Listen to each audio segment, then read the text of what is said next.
Hi, I'm Hub Arkush for Pro Football Weekly as we preview our Sunday night game of the week for Week 10 in the NFL season 2012. And this one, arguably the biggest game of the year, maybe the game of the decade so far, as the 7-1 Houston Texans visit the 7-1 Chicago Bears at Soldier Field in Chicago. Associate Editor Dan Parr covers the Bears and the NFC North. Arthur Arkush, our Associate Editor covering the AFC South, has got the Houston Texans story. Guys, I don't know where to start here. I guess the Texans is currently the #1 seed in the AFC, so we'll let them go first.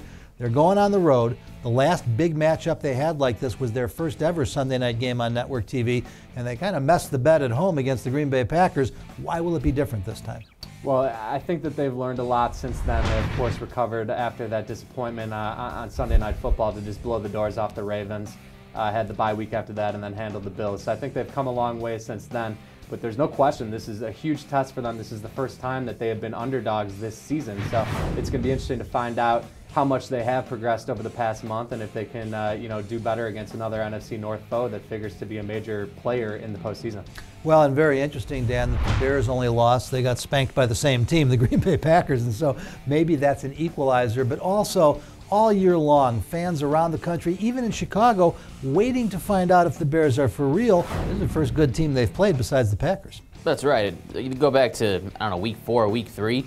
We haven't seen the team come out and play a clean game against the Bears. I mean, I know they're very opportunistic, but we've seen teams making dumb mistake after dumb mistake, no more so than what the Titans did back in week 9. The Texans, on the other hand, a team that has the fewest giveaways in the league, 6. Bears, of course, lead the league with 28 takeaways.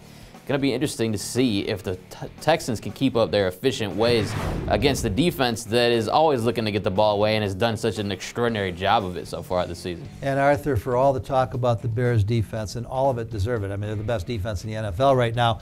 J.J. Watt of Houston will be the best defensive player on the field, the most dominant player potentially, and there are some people around him who can take the football away too. Yeah, absolutely. I mean, Houston also one of the best defenses in the league. You talk about J.J. Watt, and I think that's going to be one of the really fascinating matchups in this game. He's going to be going against second-year college teammate Gabe Carimi on the right side. So you would appear to see a major mismatch there. Carimi can get himself into trouble at times, and they're going to definitely need the help of tight ends, running backs that chip out and help Watt in that respect. Another interesting matchup is Jonathan Joseph against Brandon Marshall. We've seen Marshall have some big games this season. He did go off against Brandon Carr, but other than that, I don't think he's seen another corner who's going to have the potential to take him out of the football game like Jonathan Joseph, who's really shown well after suffering with a groin injury earlier in the season. And Dan, some people believe that's where this matchup breaks down, as the Texans are very good on both sides of the football.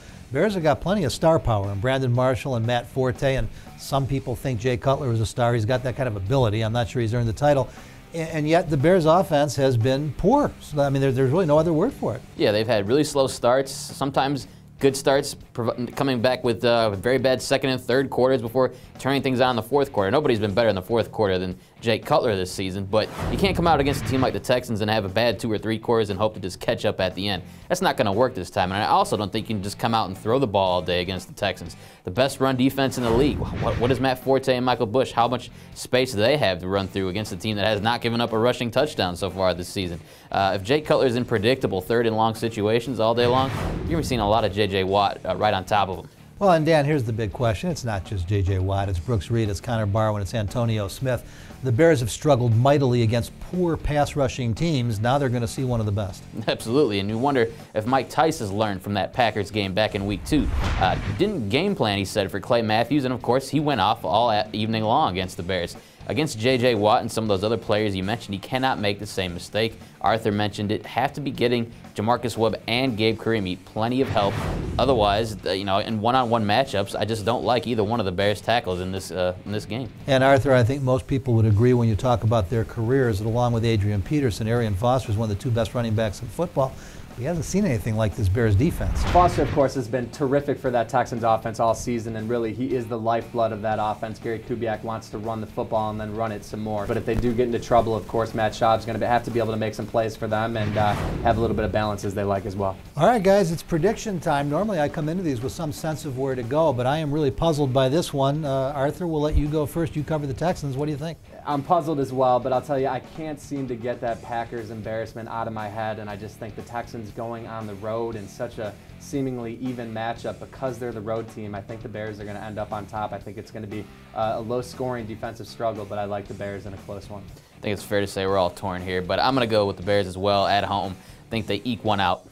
You know, guys, I was on the sidelines for Dial Global Radio in that Packer-Texan game, and one thing that struck me is even prior to kickoff, the moment just seemed a little too big for the Texans. They're young, they're inexperienced. Now, this is the second time around, but this time on the road in a hostile stadium against a veteran team that's been here before. I think this is a field goal war, but I think the Bears maybe come up ahead by a point or two.